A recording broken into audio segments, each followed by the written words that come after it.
नमस्कार, fast and facts में आप सभी का स्वागत है। मैं हूं आपके साथ में मानसा मलिक और मेरे साथ हैं रूबिका। शुरू करते हैं खबरें पूरी रिसर्च के साथ।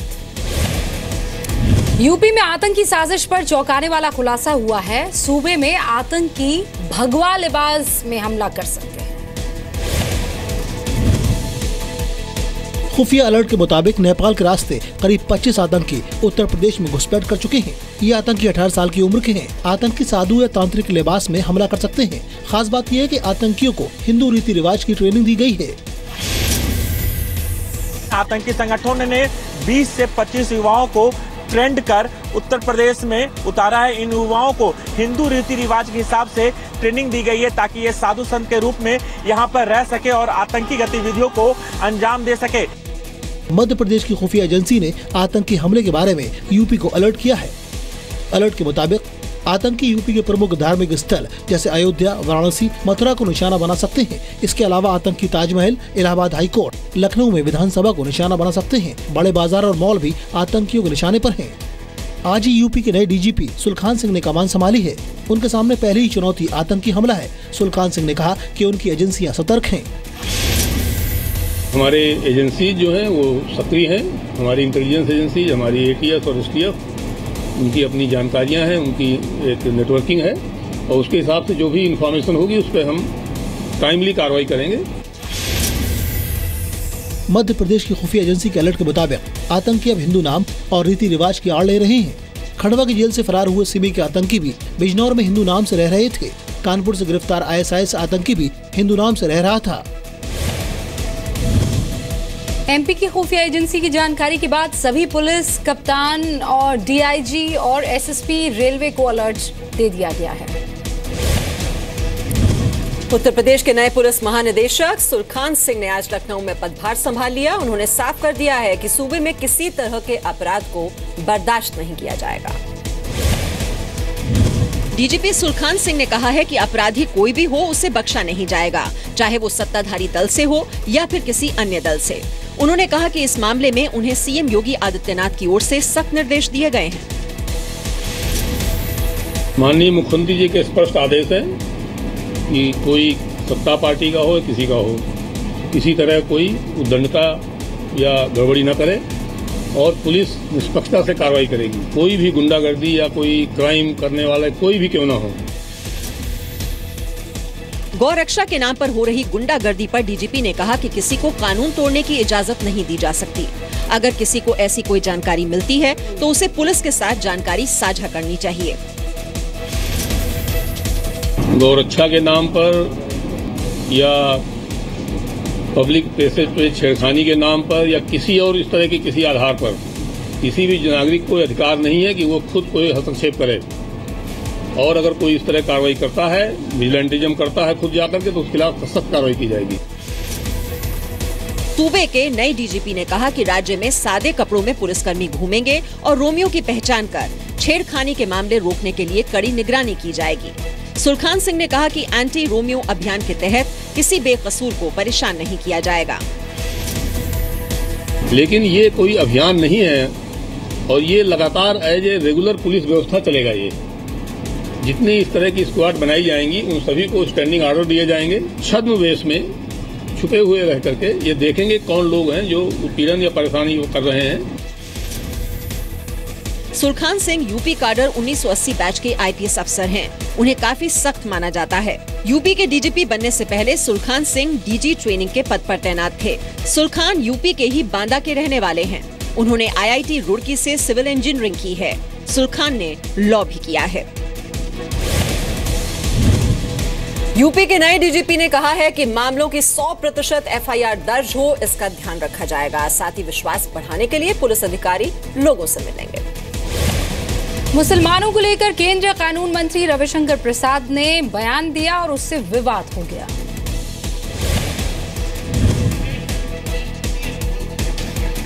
देश के कानून मंत्री रविशंकर प्रसाद ने कहा है कि वो जानते हैं कि मुसलमान बीजेपी को वोट नहीं देते, बावजूद इसके बीजेपी उनका पूरा सम्मान करती है।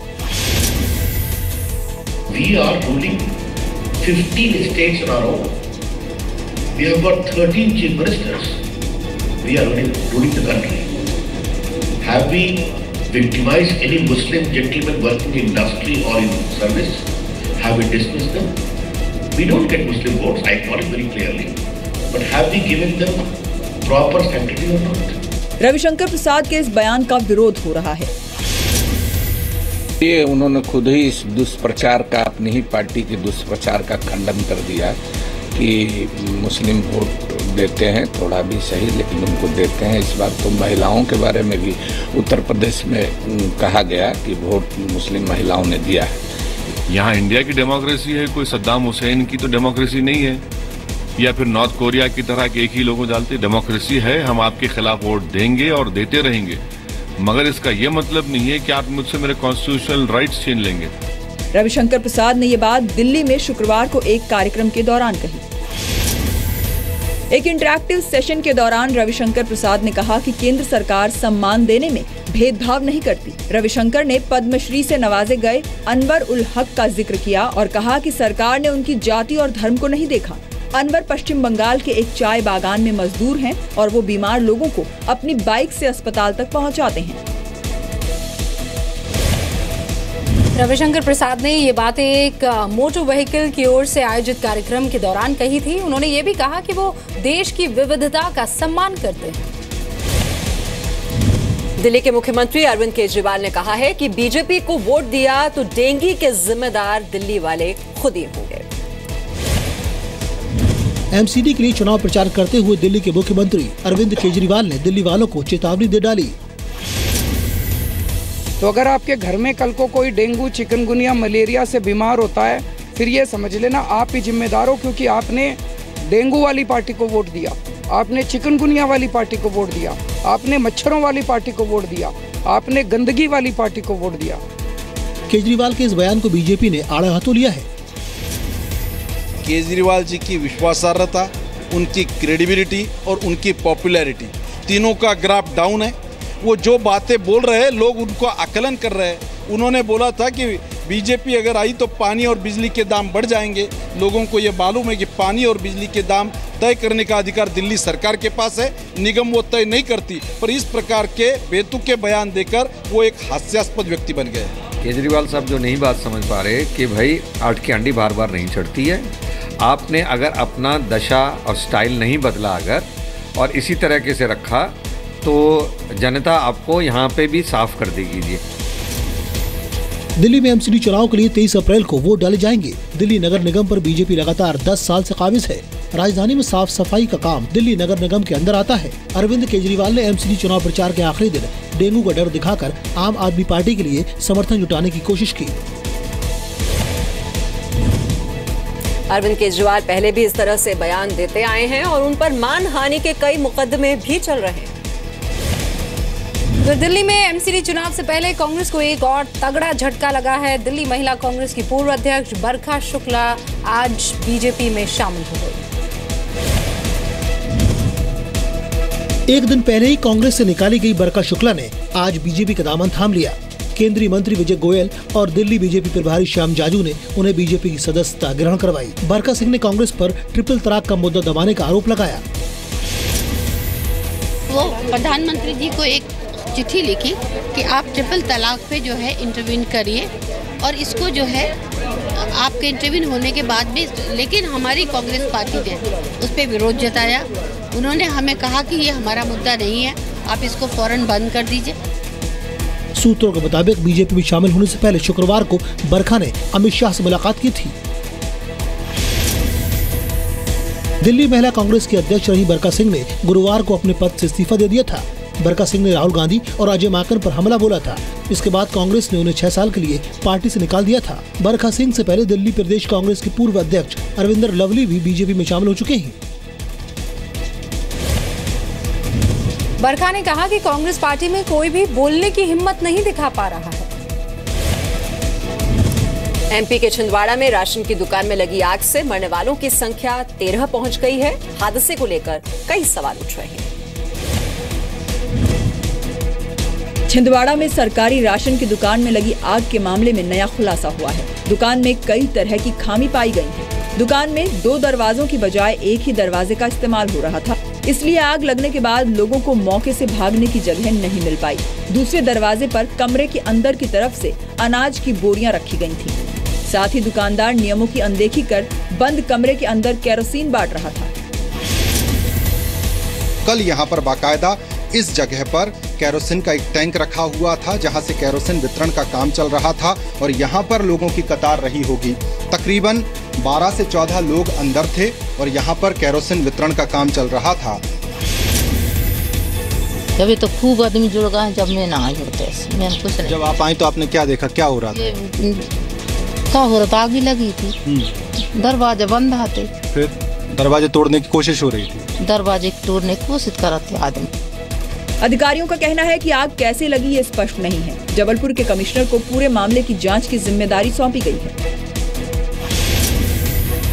धीरे धीरे सभी बॉडियों को उनके परिजनों तक पहुंचाया गया, सभी का पोस्टमार्टम किया गया। अभी डॉक्टर साहब कुछ देर पहले ही गए हैं और अब उनके परिजनों को सौंप दिया गया। घटना के संबंध में तो सर मैं कुछ नहीं कह सकता हूँ, उसकी जाँच आज जो भी चलेगी इसके बाद ही कुछ हो पाएगा। सवाल उठ रहा है कि इस मौत के लिए जिम्मेदार कौन है? भीड़ ज्यादा थी तो पूरे इंतजाम क्यों नहीं हुए? केरोसिन को दुकान के अंदर क्यों बांटा जा रहा था? राशन की दुकान में दूसरे दरवाजे पर बोरियां क्यों रखी गई थी? अनाज की बोरियों के साथ केरोसिन का ड्रम क्यों रखा गया था? सीएम शिवराज सिंह चौहान ने मृतकों के परिवार वालों को 5-5 लाख रुपए आर्थिक सहायता देने का ऐलान किया है। घायलों को 50-50 हजार रुपए का मुआवजा और इलाज का खर्च देने का ऐलान किया गया। दुकान में बीड़ी पीने से हादसा हुआ। बताया गया कि कुछ लोग लाइन में बीड़ी पी रहे थे। बीड़ी से आग लगी और केरोसिन के ड्रम तक पहुंच गई। आग अचानक फैली और लोगों को भागने का मौका नहीं मिला। लोग बंद दरवाजे की तरफ भागे, अनाज की बोरियों पर चढ़ गए। धुएं और आग की वजह से दुकान में ही लोगों की मौत हो गई।